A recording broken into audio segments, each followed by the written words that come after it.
Señor, gracias Padre por esta oportunidad que nos das de venir en tu nombre, abrir tu palabra, reunirnos en este lugar para glorificarte a ti, Señor Jesús. Tú eres aquel que nos dio vida cuando estábamos muertos en delitos y pecados. Gracias, Señor.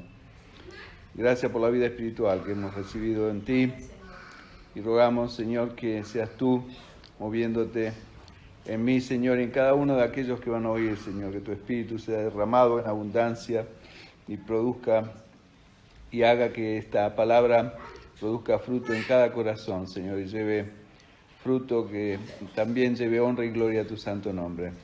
Gracias, Padre. En ti confiamos, te rogamos por hermana Silda, la ponemos en tus preciosas manos, Señor.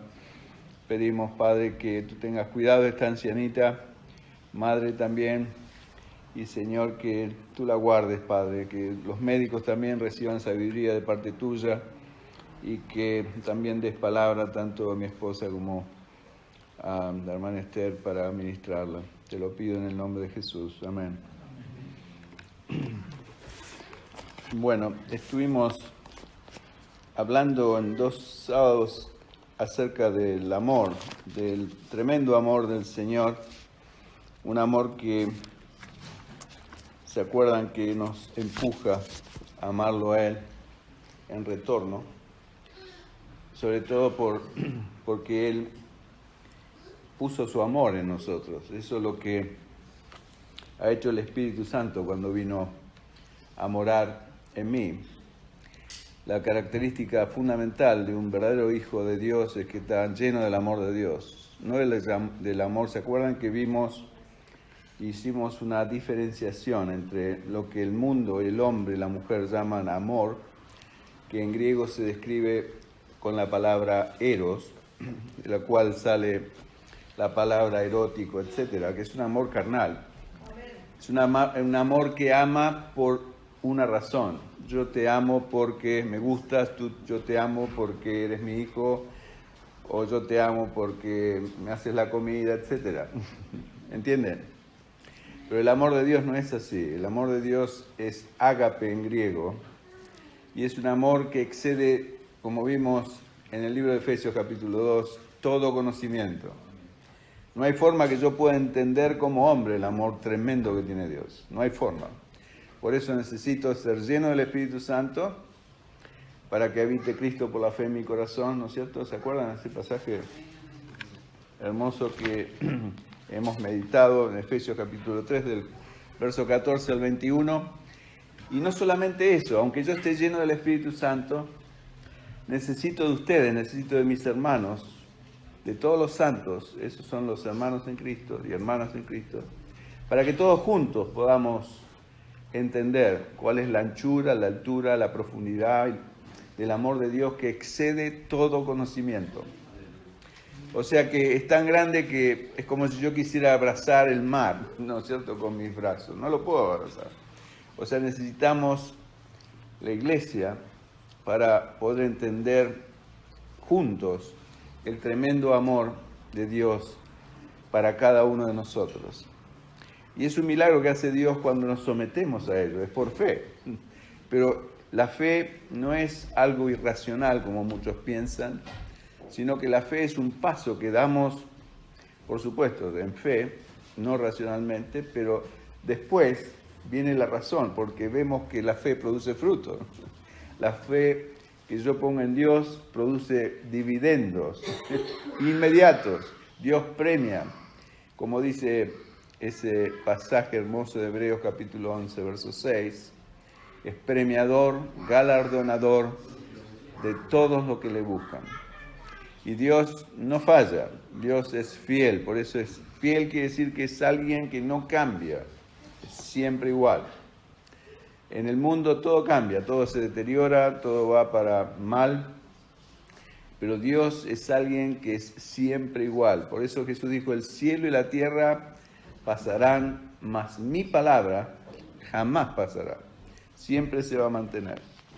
Entonces, vimos estas diferencias.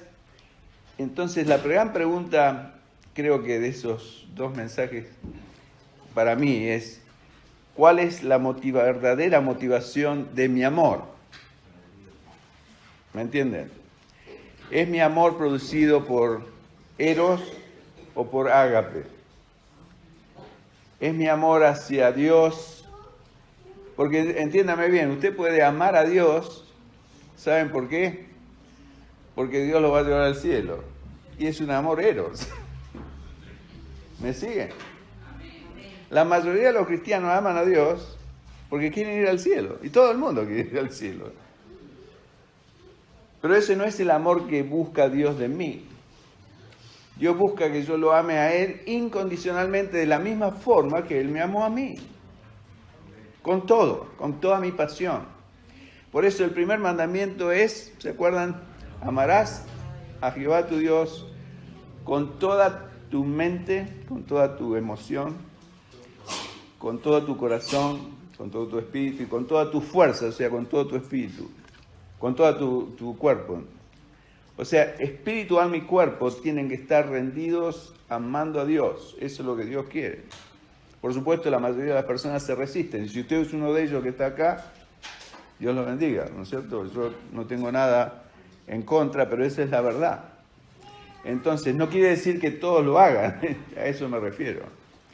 Pero esa es la voluntad de Dios. Y esa voluntad de Dios, si yo la recibo por fe, la empiezo a evidenciar y empiezo a entender el amor de Dios, el amor tremendo que Dios me tiene a mí. Y la mayoría de las personas son ingratas con Dios porque no entienden el amor de Dios.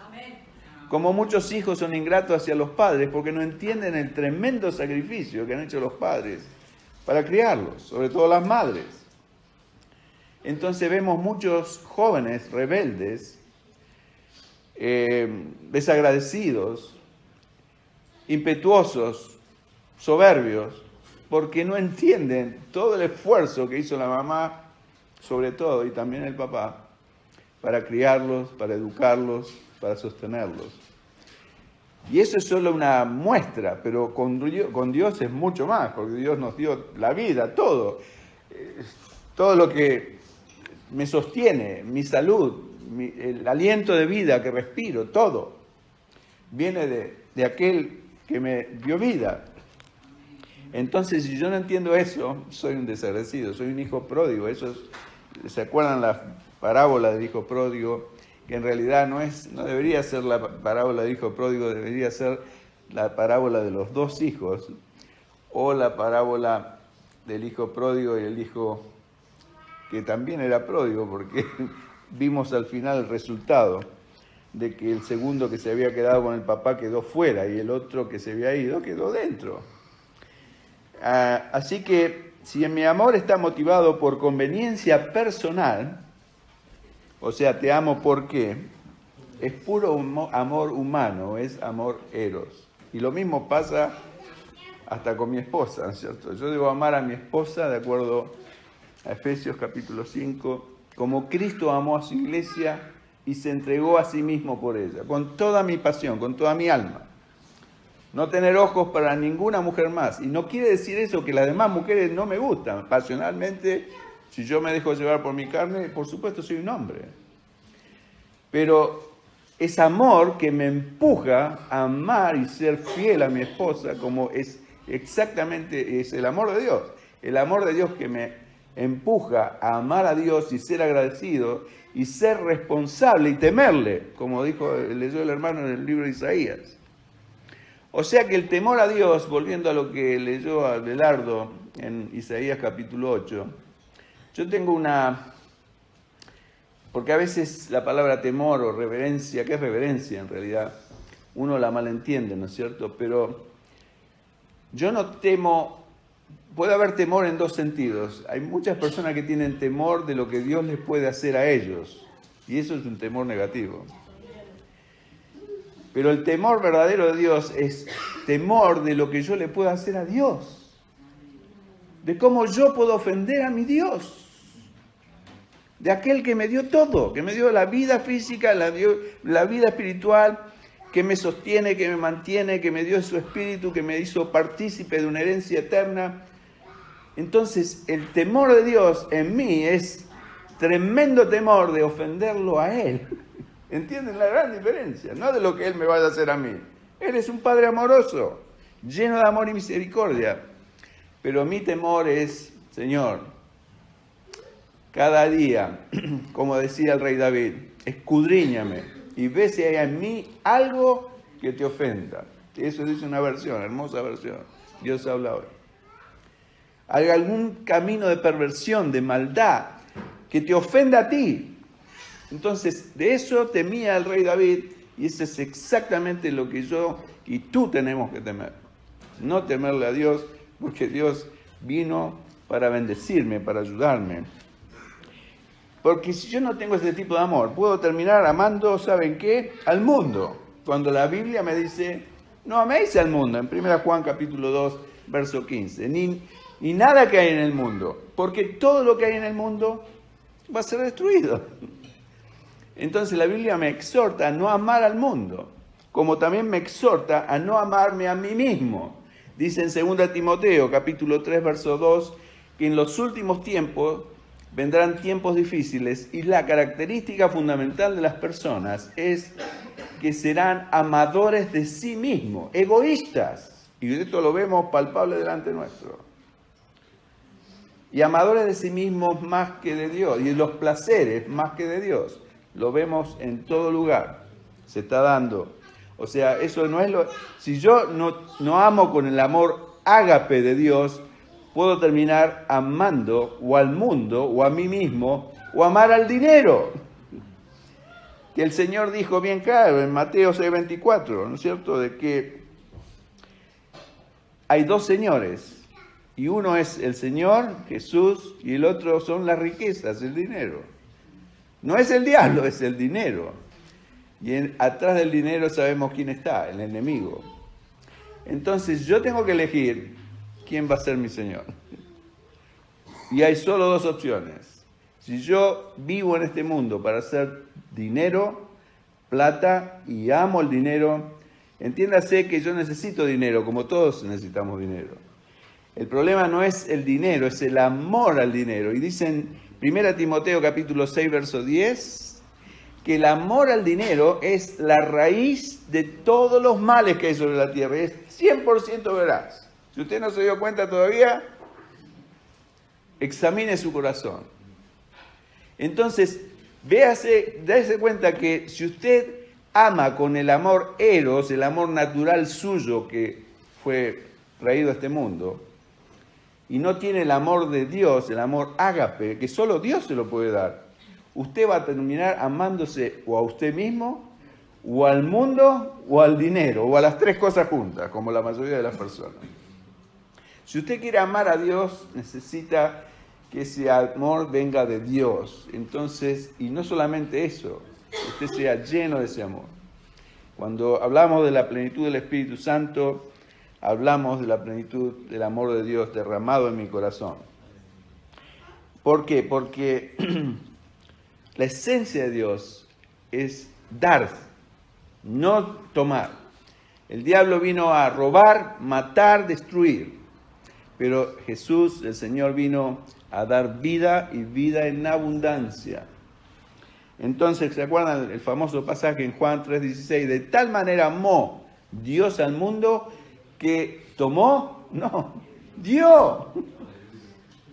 Dios es un Dios de amor, de dádiva completa, de despojo total.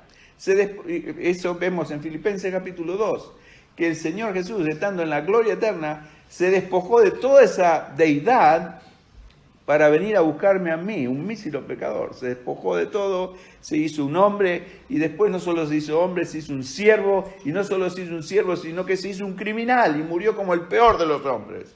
Todo por amor a mí y a ti.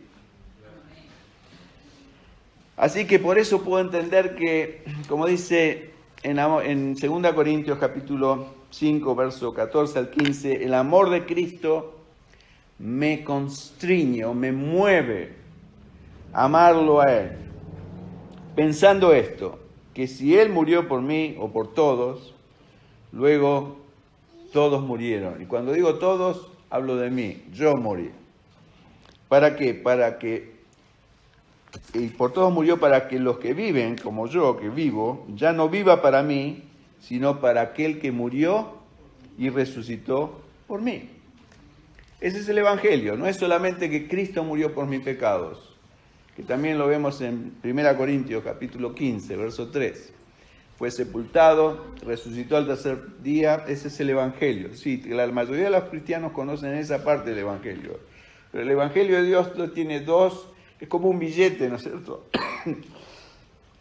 Todo nota de billete, no de un billete de lotería, sino un billete de dinero, tiene dos caras. Y el Evangelio de Dios también tiene dos caras para tener valor verdadero. Primero, Cristo murió por mis pecados, sí. Fue sepultado, resucitó al tercer día. Pero también Él murió para que los que viven ya no vivan para sí, sino que vivan para Él. Amén. Y ese también es parte del Evangelio. Amén. Entonces, esa es la razón por la cual puedo amar a Dios. La identificación plena de un verdadero cristiano. ¿Usted quiere conocer un verdadero cristiano? Bueno, Cristo lo definió bien claro en Juan 13:35. Ya voy a hablar de las madres, no tenga...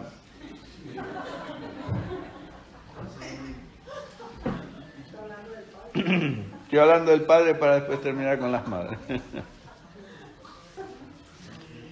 ¿Usted quiere saber quién es un verdadero discípulo de Jesús? Acá está, Jesús mismo lo dice en Juan capítulo 13, verso 35.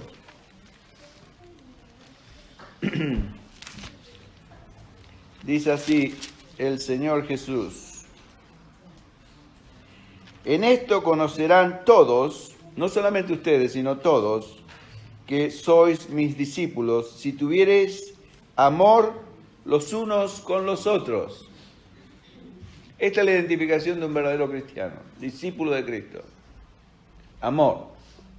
No es hablar en lenguas, no es hacer milagros, no es resucitar muertos, no predicar lindo, es amor, el amor ágape de Dios. Si usted puede amar a sus hermanos, usted es un discípulo de Jesús. Porque el Señor Jesús vino a amarnos, vino a darse por mí. El amor es dar, no es tomar, nuevamente. Entonces, no se deje engañar. No es lo que da la vida algo que produzca algún tipo de rédito en su vida, sino lo que da Dios es lo único que no añade tristeza, como dice la Escritura. La bendición de Jehová es la que no añade tristeza. Si tuvieres amor los unos con los otros, esta es la identificatoria grande que hizo Jesús acerca de quiénes son verdaderamente sus discípulos. Y fíjese que el hombre ha creado distintos tipos de formas de reconocer a los cristianos, pero nunca esta. Yo muy pocas veces la he sentido. Y después, parte de lo que el Señor mismo habla en el Evangelio de Mateo, en el capítulo 24, cuando dice: ¿cómo serán las señales antes que Él venga, donde todas las cosas se van a poner tan mal y la violencia y el mal, el pecado va a ir creciendo y creciendo? Y eso lo vemos ya alrededor nuestro. Y dice la palabra de Dios en Mateo 24, del 12 al 13, dice Jesús esto, también son palabras de Jesús. Y por haberse multiplicado la maldad, el amor de muchos se enfriará. Fíjense, sigo hablando del amor, O sea que esto fue algo que fue profetizado por el mismo Jesús, que era una señal que iba a suceder antes que Él viniera. Que el mal se va a aumentar en el mundo, y esto lo estamos viendo. Y por esa causa, el amor de muchos se va a enfriar. Pero, dice, más, el que persevere hasta el fin, ese será salvo. Y yo le confieso que muchos años yo leía este pasaje y yo lo que entendía era que el que perseverara en una doctrina, en la doctrina cristiana, iba a ser salvo. Pero no es así. Es el que persevera en el amor el que va a ser salvo. No en una doctrina. La doctrina no nos conduce, nos ayudan, pero no nos conducen a nada específico, sino el amor. El verdadero amor al Señor primeramente, y el amor, como dijo Jesús, en eso conocerán los demás que sois verdaderamente mis discípulos, en el amor que os tuviereis los unos a los otros. ¿Se dan cuenta? Ese amor se va a enfriar, y eso lo vemos ya, palpables. Es muy difícil encontrar iglesias donde se vea un amor genuino entre los hermanos. ¿Y por qué es? Porque falta el amor de Dios. Esa es la razón. Si está el amor de Dios, los hermanos se van a amar entre ellos. Y va a ser tan espectacular en medio del caos que va a vivir esta tierra, que ya lo vemos, prácticamente todo el mundo se pone cada vez más egoísta, que cada vez más amadores de sí mismo a las personas, cuando ven personas que realmente se aman y se entregan uno a otros, van a llamar la atención, van a decir, esto es algo raro, ¿qué pasa acá? Es como una persona sana en medio de un hospital, ¿no es cierto?, donde están todos enfermos. Entonces algo, pero este es el distintivo que busca el Señor. No en cuanto sé de la Biblia, no en cuán bien predico o oro o canto alabanza al Señor, sino cuánto amo al Señor primeramente y a mis hermanos. Y lo más parecido, y ahora voy sí al caso de las madres, es el amor de madre, es lo más parecido al amor de Dios. Es un amor desinteresado, es un amor genuino, es un amor de entrega. Entonces, en función de esto, yo quiero leer un pasaje en el libro de Lucas, donde el Señor Jesús produce un milagro, que no es un milagro muy conocido, es el único evangelio donde menciona este milagro. Y es la resurrección de un joven. En el libro de Lucas, el Evangelio de Lucas, capítulo 7, y es la resurrección del hijo de la viuda en Naín. Naín era una pequeña ciudad al norte de Israel, a 2 millas más o menos o 2 o 3 millas del mar de Galilea. El mar de Galilea está al norte, no sé si tienen en mente el mapa el mar de Galilea está bien al norte, casi al límite en la franja esa de Israel. Bueno, esto estaba más o menos entre 2 o 3 millas al sur del mar de Galilea. En una ciudad, como digo, no sé el tamaño que sería, pero Jesús, él vivía siempre en esta tierra sintonizado constantemente con el Padre. Esa era la característica de Jesús. No como nosotros que estamos sintonizados con nuestro egoísmo. Jesús estaba sintonizado con el Padre, constantemente. Y él iba donde el Padre lo hacía ir. Y este día, por alguna razón, Jesús viajó, tal vez 3 millas, porque él vivía al borde del mar de Galilea. Generalmente ahí tenía su casa. Entonces dice así, el verso 11, dice, aconteció después que él iba a la ciudad que se llama Naín, está hablando de Jesús, e iban con él muchos de sus discípulos y una gran multitud. Imagínese esto. Muchos de sus discípulos lo siguieron a Jesús, aparte de los apóstoles, los 12. O sea, era mucho más que los 12 acá. Está hablando de Jesús tenía muchos discípulos y tenía 12 apóstoles, de los cuales uno sabemos que era un traidor. Y aparte de los discípulos había una gran multitud que los seguía. Cuando llegó cerca de la puerta de la ciudad, he aquí que llevaban a enterrar a un difunto. Había un entierro, un funeral. Imagínense, las ciudades eran generalmente amuralladas, había una muralla alrededor, y los sepulcros estaban fuera de la ciudad, o sea, ningún muerto se enterraba dentro de la ciudad, los cementerios estaban fuera de la ciudad, porque precisamente para evitar contaminaciones, etc. Entonces imagínense, ellos llegando a la ciudad, Jesús y una multitud con él, muchos de sus discípulos, y se juntaron o se enfrentaron a otra multitud de un funeral, que salían de la ciudad. Jesús todavía no había entrado a la ciudad, cuando llegó cerca, dice, a la puerta de la ciudad de aquí, llevaban a enterrar a un difunto. Y miren lo que era este difunto. Era hijo único de su madre, la cual era viuda.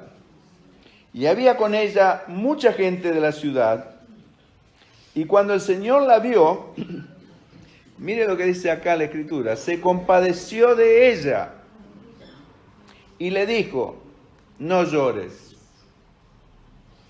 Y acercándose tocó el féretro, y los que lo llevaban se detuvieron.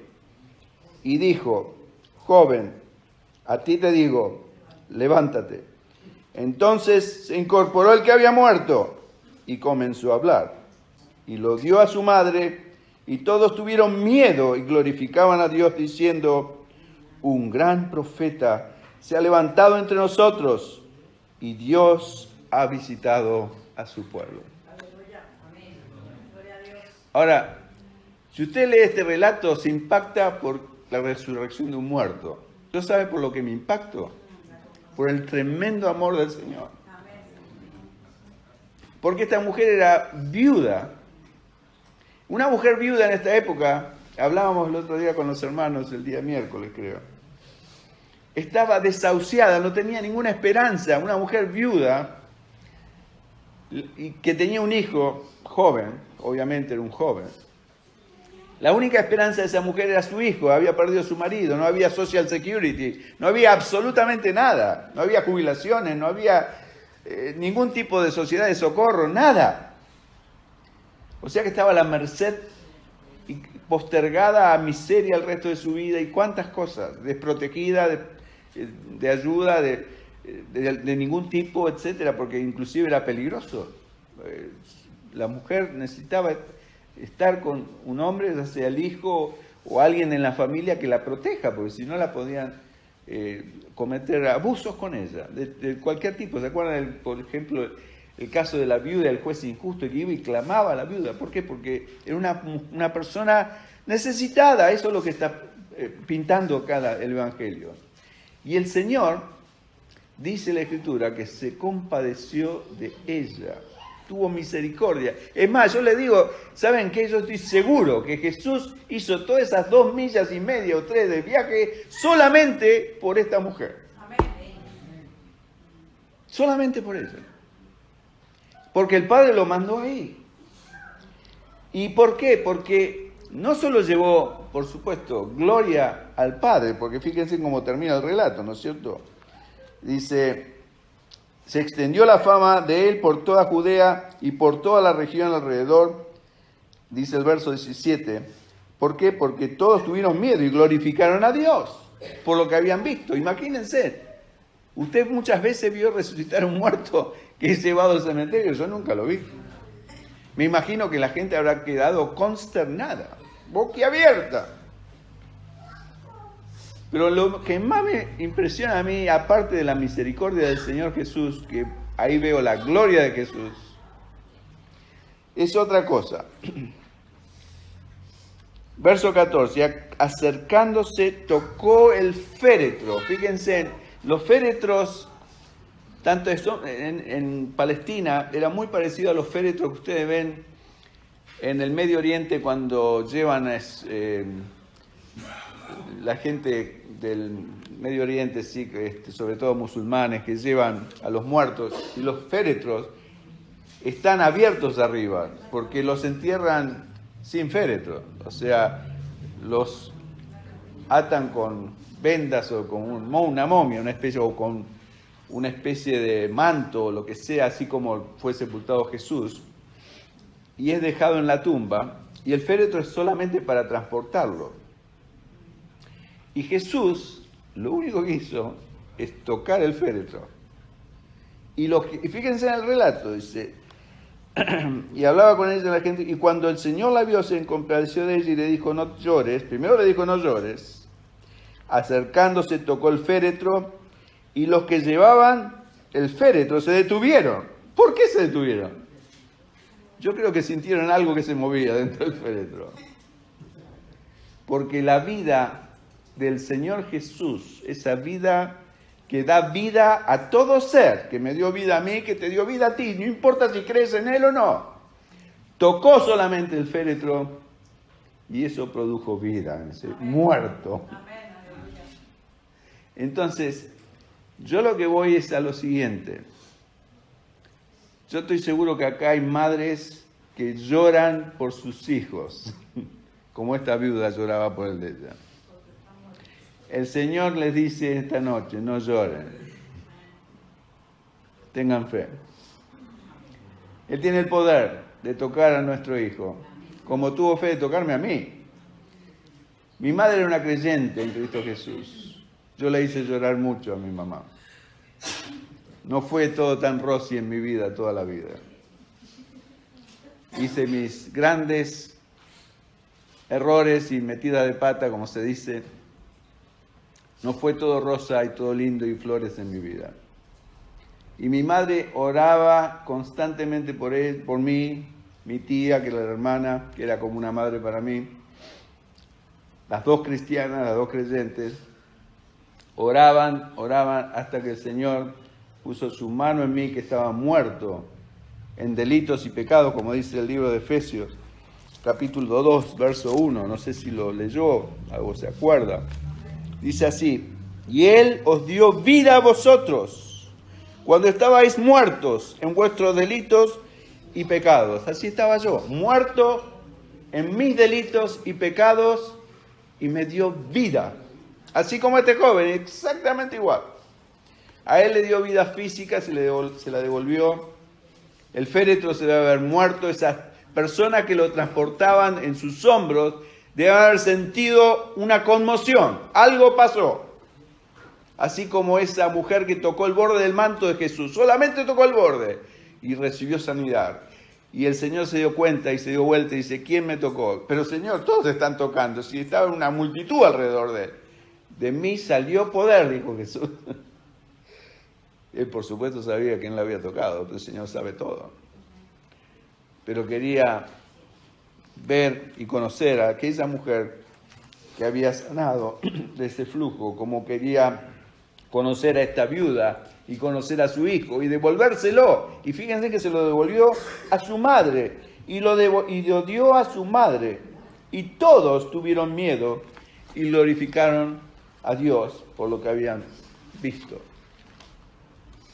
Así que, hermanos, las madres son de tremenda importancia.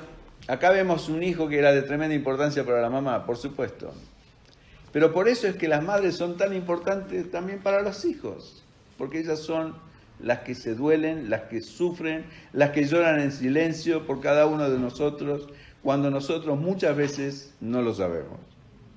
Es más, yo me enteré de muchas cosas que le hice sufrir a mi madre después que vino el Señor. Mientras yo estaba produciendo esos dolores y sufrimientos, y mi madre lloraba en silencio, yo no me daba cuenta, por eso era un desagradecido, un ingrato, un ignorante, hasta que el Señor puso su mano sobre mí. Entonces ahí me di cuenta de cuánto había ofendido a Dios, de cuánto había ofendido a mis padres, de cuánto había ofendido a tanta gente. Y de golpe dejé de ser un joven irreverente para transformarme en un joven creyente. Así que espero que sea la verdad y la realidad en cada una de nuestras vidas que estamos acá, en esta noche. Y en este tiempo histórico en que hablamos y vivimos, necesitamos madres que lloren por sus hijos. Para que el Señor venga y le diga, no llores. Y le devuelva el hijo vivo. Que se lo levante de los muertos. Él es el único que tiene poder de hacerlo. Nosotros no podemos. Pero el Señor puede. Pero es tremendamente importante la labor de las madres en este aspecto. No se canse de ser madre. Sigue siendo madre. Sigue orando, sigue intercediendo, sigue clamando a Dios por sus hijos. Hasta el momento que el Señor tiene su reloj que es muy distinto al nuestro. Fíjense que el Señor emprendió el viaje a esta ciudad, que estaba a unas millas de distancia donde Él vivía, con un propósito de resucitar a este muchacho, para darle vida a él y para darle también vida y devolverle la vida a la mamá, que le había perdido toda esperanza. ¿Cuánto más en nosotros, hermanos? A veces nos parece que está todo perdido, a veces nos parece que está todo terminado, pero siga luchando.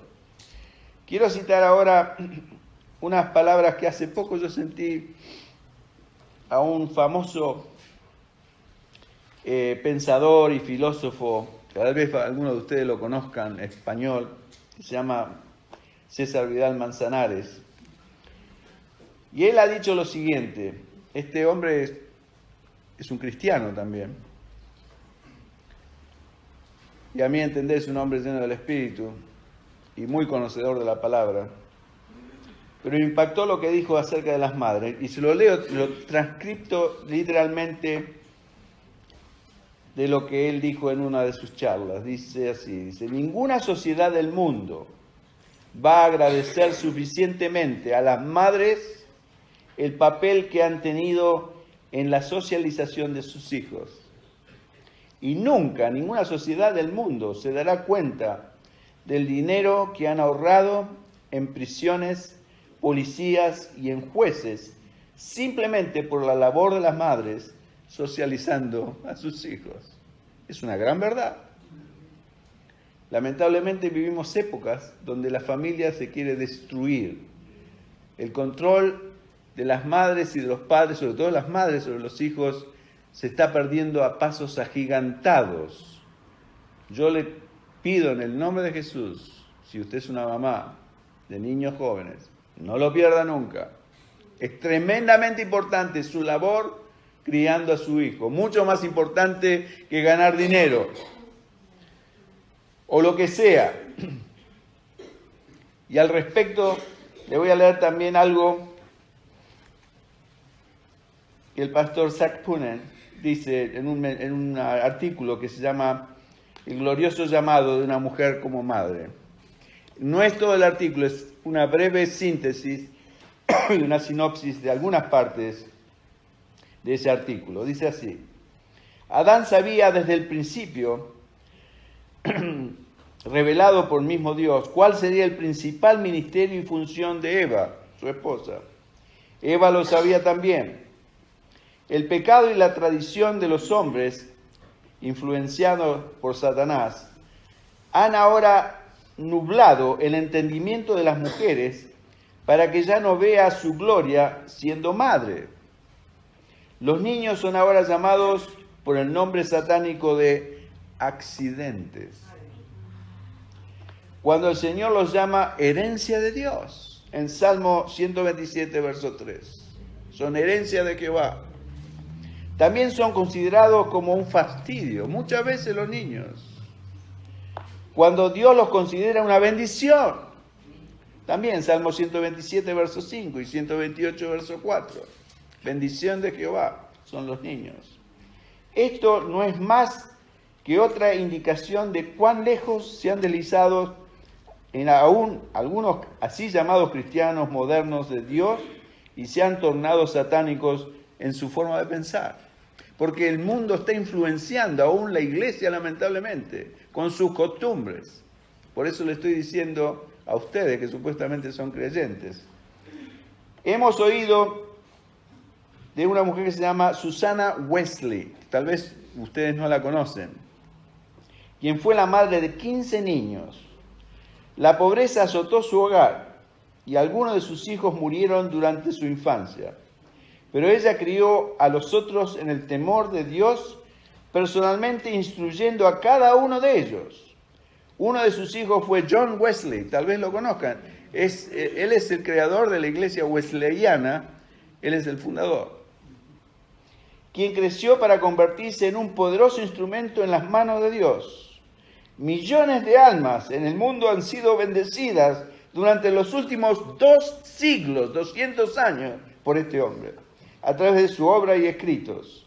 Susanna Wesley no podría haber logrado ni siquiera una fracción de lo que su hijo logró para el Señor si ella hubiese descuidado su hogar y salido a trabajar para hacer más dinero, ni aún viajando por el mundo como una maestra de Biblia o evangelista.